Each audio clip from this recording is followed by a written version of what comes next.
Howdy, welcome back to SlydeBytes. So today, well, first off, introduction. If you're not used to the channel or not familiar with who I am, this is SlydeBytes. This is a budget guitar and related topics, gear and review channel. Usually budget. We try here. I try to stick. I say we. This is literally solo project, passion project. I try to stick below $500 on most of the gear on this channel because I am like anyone else trying to purchase the gear on a budget. I work to afford what I have, and everything I have is provided by myself or gets from family and friends or whatever. But yeah, I'm not sponsored or anything. So what you hear is my genuine thoughts and opinions on things. So let's go ahead and dig right into today's topic. So today, just to tell you what we're playing, this is the Jackson, the wonderful Jackson JS32 King V and matte army draft. Just a beautiful, beautiful guitar. Look at that thing. Oh, love this guitar. Anyway, in drop C, and we're playing through. Right now, the only pedals on, I don't even have my noise gate on right now. Literally, the only pedals I have on are my Behringer Ultra Metal, which is the topic of today's video, and the Lotkey analog delay running through my Acoustic Lead Series G120 DSP. So let's go ahead and go over to the rig real quick. So let's take a step over here. All right, let you take a look at, and just so you can see, I'm not turning anything on and off. Let's turn my volume back up on the guitar. Yeah, realistically, you hear a little bit buzzing with the volume back on, but not too bad.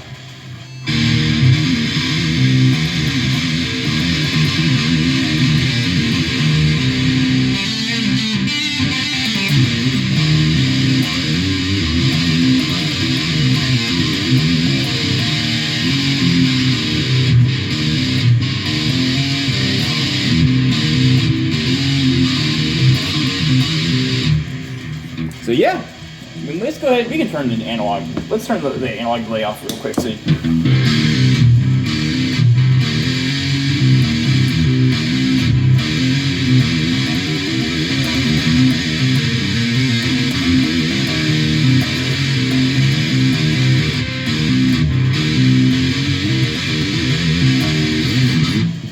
yeah, I'm playing with one hand and holding the phone with the other, so yeah, but you get the idea. So that is the pedal we are using, the Behringer Ultra Metal. So let's back. Technical difficulties, mistakes were made, phones were dropped, but everything's okay. I was trying to get the pedal unplugged and I had a meltdown. Okay, so this is the amazing Behringer Ultra Metal UM300. This is an excellent, excellent metal pedal. There's going to be, some people love it, and I've seen some people that hate it online. Personally, I am in the camp that loves this thing. I think this is a great pedal, and has become the core of my tone. Usually what you hear on my channel is the Behringer 2 amp modeler and the Digitag Bad Monkey stack, and going into this for some extra grit, some natural harmonics and different stuff. So I've explained that before in other videos. This thing, though, is always gonna be the core of my tone. I love this pedal. I got this for $17 from on a demo deal from Sweetwater, and I couldn't even really tell this thing, other than the rubber being a little bit worn. This thing was in great condition. Hey, it still had the box. Had the box with and the manual. There's the guy that looks like Dagan Wilkin. Here you go. So anyway, so this pedal, let's go ahead and pull it up close so you can get a good look at what we're dealing with here. A little dusty, sorry about that. Been using this a lot though. It's been down there and yeah. So here is your distortion, which for me is your gain. For me, obviously, I'm gonna have it dialed all the way up because yeah, I like metal. And I have no excuse for that. It's just, I maxed out my gain. I'm sorry. It's what I do, at least on this pedal. This is your high, your mid frequency control, which is interesting because it ties into another one down here. Your level, your lows, which if you notice my lows are a little higher than everything else on here because again I'm going for more of a metal tone, a little bit more scoop. I actually have the mid shift button engaged in the Acoustic Lead Series 120 amplifier. I hadn't been doing that, but I have been lately because I felt like listening to my older stuff, there's too much mid. And this control, so this is the mid frequency. So this is cool, and I'm gonna refer back to the manual here real quick so I can get this number right. It says on there, but I can't quite see it because the font's so small. That is adjustable, so the mid-range can be adjusted for the frequency itself. It is adjusted from 200 hertz to 5 kilohertz, which is pretty cool. So you can really, so you've got, you know, your generalized mid control, and you've got an actual frequency control. And you know that's really cool because you really are, your mid range is where you're going to get a lot of your tone.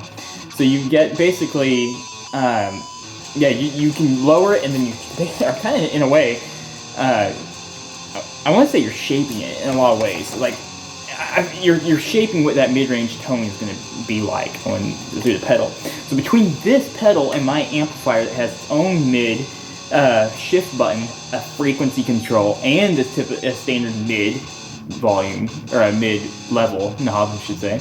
Plus this pedal has the same things.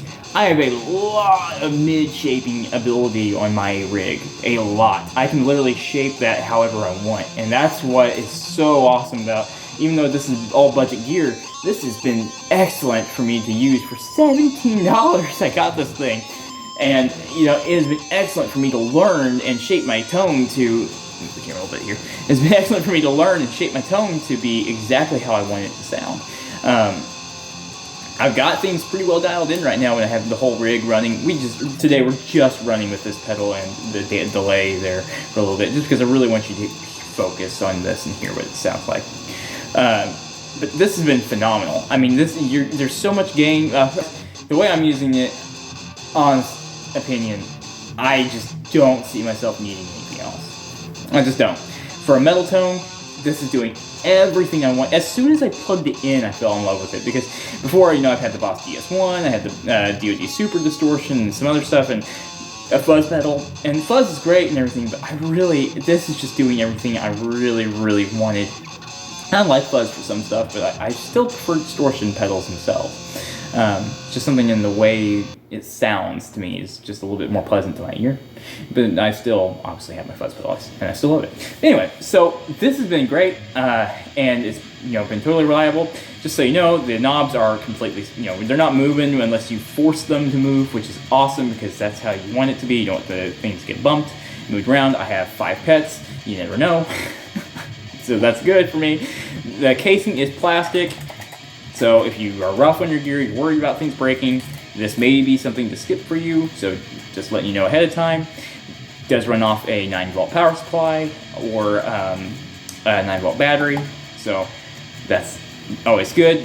This is the biggest flaw with any Behringer pedals, I feel like, is trying to get this lid off. You have to push these plastic pins in. That always worries me.